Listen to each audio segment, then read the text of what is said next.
C'est actuellement la guerre entre Ter Stegen et le FC Barcelone et je vous jure que cette phrase est petite parce que vraiment la guerre, elle est énorme. Mais juste avant de tout vous expliquer, salut à tous les amis, j'espère que vous allez bien. Écoutez, moi ça super, aujourd'hui on se trouve pour la vidéo quotidienne sur l'actualité du FC Barcelone. Alors pourquoi je mentionne le mot quotidienne? Parce que oui, ça fait plus de 3 ans les gars que je partage tous les jours l'actualité du FC Barcelone. Donc si toi derrière ton écran, tu es fan du Barça ou bien même des vidéos actualités, tu es tombé sur la bonne chaîne. N'hésite vraiment pas à t'abonner, surtout que vous êtes beaucoup à me regarder mais pas beaucoup à y être abonné. Donc ça fait extrêmement plaisir, surtout que désormais on a un objectif les gars qui est vraiment muy caliente puisqu'on veut les 100 000 abonnés pour 2027. Donc merci en tout cas de ceux qui apporteront la force. Vous êtes vraiment les seuls rois du destin. Donc merci à vous encore les amis. Donc aujourd'hui de quoi va-t-on parler? Alors oui, on va parler de la guerre entre Ter Stegen et le FC Barcelone, mais pas que, parce qu'il y a aussi également une extrême bonne nouvelle. Je sais pas si ça se dit, mais une bonne nouvelle concernant le Camp Nou. Donc juste un conseil, restez bien jusqu'à la fin de la vidéo. Sur ce, je pense un petit peu avoir tout dit. J'ai hâte de parler. On passe l'intro, c'est parti.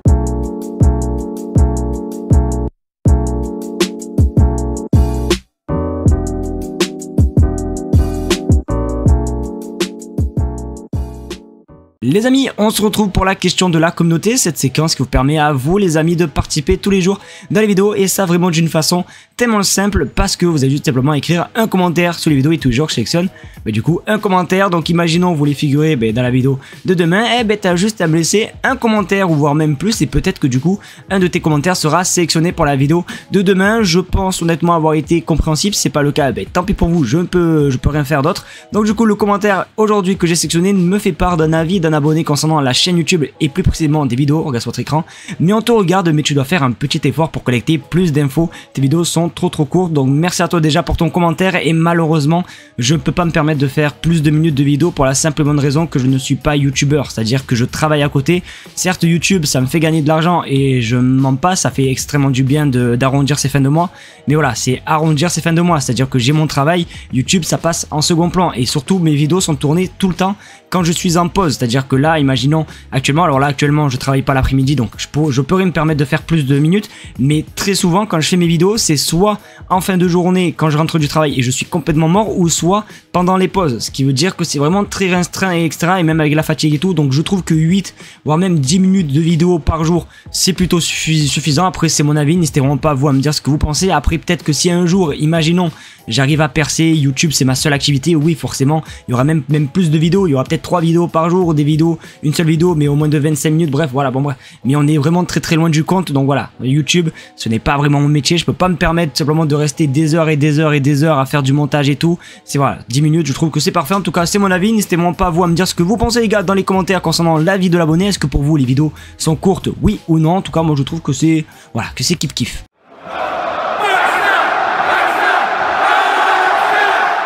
Le calme avant la tempête, c'est maintenant, parce que oui les amis, là c'est vraiment une info calme, une info positive qui va vous faire vraiment sourire avant d'attaquer les infos entre Ter Stegen et le Barça. Mais là honnêtement cette info fait extrêmement plaisir. Alors pour ceux qui ont suivi la dernière vidéo, je vous avais simplement montré une vidéo du Camp Nou, d'ailleurs je vais vous la montrer, on se retrouve juste après.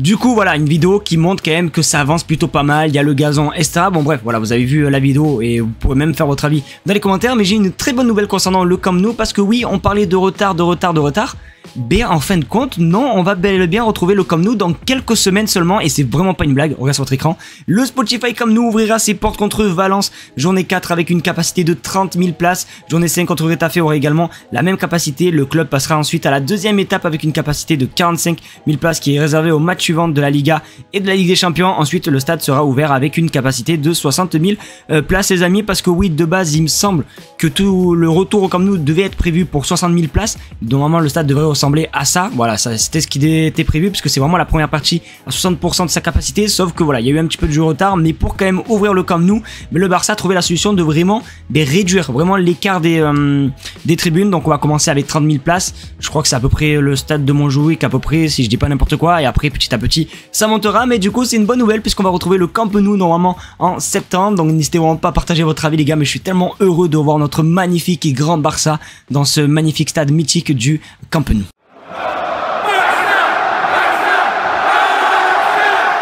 Les amis, et c'est à partir de ce moment-là que les ennuis vont commencer, et ça va être même d'ailleurs la première fois de ma chaîne YouTube les amis, qu'on va passer en mode Twitter, parce que oui, l'info est tellement longue, donc oui, on va passer en mode Twitter, parce que là c'est complètement fou ce qui se passe avec Ter Stegen. Vous le savez, Ter Stegen la saison dernière s'est blessé, malheureusement ensuite quand il est revenu, eh bien Szczęsny avait déjà prouvé qu'il était quand même assez bon, donc du coup Ter Stegen quand il est revenu de blessure, alors là c'est la petite contextualisation que je suis en train de dire les amis, donc du coup comme je disais, quand Ter Stegen est revenu de blessure, il pensait tellement qu'il allait retrouver son petit brassard de capitaine et son numéro 1 derrière le dos pour jouer tous les matchs de Ligue des Champions, sauf que vous le savez, Hansi Flick en a décidé autrement puisqu'il a fait jouer notre ami Szczęsny, et du coup c'est à partir de là où il y a vraiment eu des tensions entre le club et Ter Stegen, et la suite vous allez voir qui est vraiment compliquée. Donc voici un petit peu ce qui se dit sur Twitter. Donc Ter Stegen devait se réunir avec le club après la tournée asiatique pour discuter de son rapport médical à transmettre à la commission de la Liga, mais le capitaine, comme lors de son dernier communiqué, a surpris tout le monde en refusant et en faisant connaître sa décision pendant que l'équipe jouait son match de préparation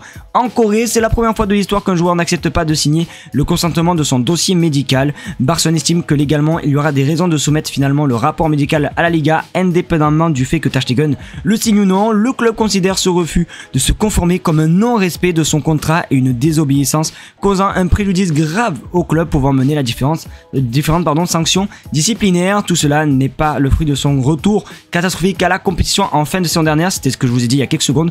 Interview à gogo pour annoncer qu'il est prêt à jouer afin de mettre la pression au staff. Réunion entre Deco et son agent pour influencer les décisions sportives dans le sprint final. Boycott du déplacement à Milan en demi-finale, retour de LDC car Hansi Flick n'a pas voulu changer de la hiérarchie avec Szczęsny. Boycott du discours du capitaine après avoir soulevé le titre du champion, laissant les supporters dans l'incompréhension et le club dans l'embarras à tel point que cela a provoqué la colère de Flick devant les caméras du monde entier.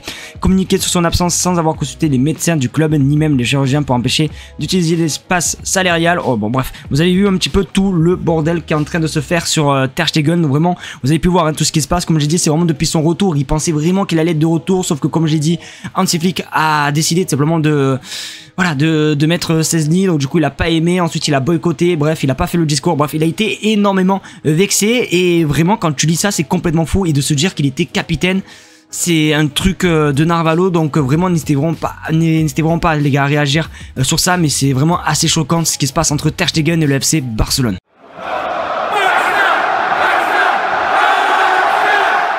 Les amis, du coup, vous le comprenez bien, le club est extrêmement énervé auprès de Ter Stegen et c'est totalement compréhensible. On regarde sur votre écran, le Barça a tout simplement annulé sa réunion prévue avec Ter Stegen. Le président Laporta est extrêmement en colère et la direction très déçue, à moins que le joueur ne le demande. Le club continuera son chemin.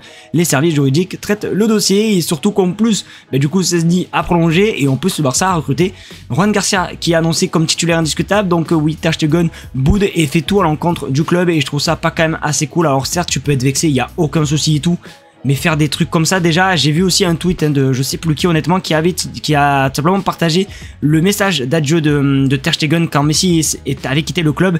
Il avait dit une phrase comme quoi même si on partage pas le même avis sur le club, un truc comme ça. Bref, vraiment on sentait qu'il y avait quelque chose, t'as vu un truc de Ter Stegen, donc je comprends pas vraiment sa réaction et c'est quand même assez dommage parce qu'il aurait très bien pu peut-être finir sa carrière en tant que légende du FC Barcelone, mais non, il salit son image en ayant des comportements inadmissible, dégueulasse, bref je n'ai vraiment pas d'autres mots, donc je suis vraiment déçu moi aussi un petit peu de Ter Stegen. Après c'est comme ça, c'est la vie hein, les amis, on va pas non plus pleurer pour Ter Stegen. De toute façon je pense que l'ère Ter Stegen est complètement terminée, il va falloir un petit peu passer à une nouvelle ère, peut-être l'ère de Ruan Garcia en tout cas, j'espère de tout cœur. Donc c'est vraiment chaud ce qui se passe auprès du Barça et de Ter Stegen, donc comme d'habitude, et je sais je me répète et j'en suis désolé, n'hésitez vraiment pas à donner votre avis, et même si vous avez des infos concernant cette info de Narvalo, n'hésitez pas, les commentaires sont ouverts, mais en tout cas je suis vraiment sous le choc.